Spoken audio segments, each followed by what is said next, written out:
একদিন বাদশাহ দাউদ আলাইহিস সালামের সুবিচারপূর্ণ দরবারে হাজির হলেন এক কৃষক।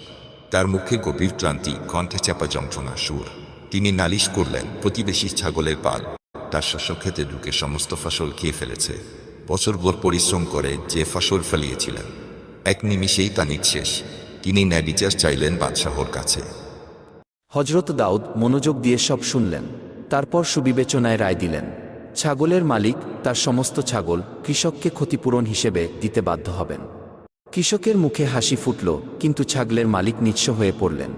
সমস্ত সহায় হারিয়ে, চোখে অশ্রু, হৃদয়ে হাহাকার নিয়ে তিনি ফিরছিলেন তার ঘরে।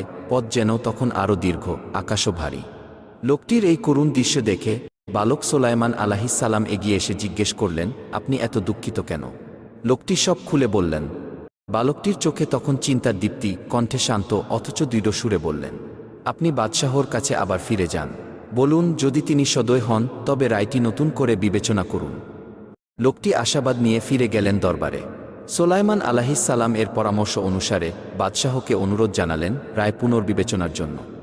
দাউদ আলাইহিস সালাম বিস্ময়ে জিজ্ঞেস করলেন, তোমাকে এমন প্রজ্ঞাপূর্ণ পরামর্শ দিল কে? লোকটি বিন্দুমাত্র দ্বিধা না করে বললেন, আপনারই পুত্র সোলাইমান আলাইহিস সালাম। বাদশাহ মুগ্ধ হলেন, ছেলের প্রজ্ঞার দীপ্তি দেখে আপ্লুত হলেন।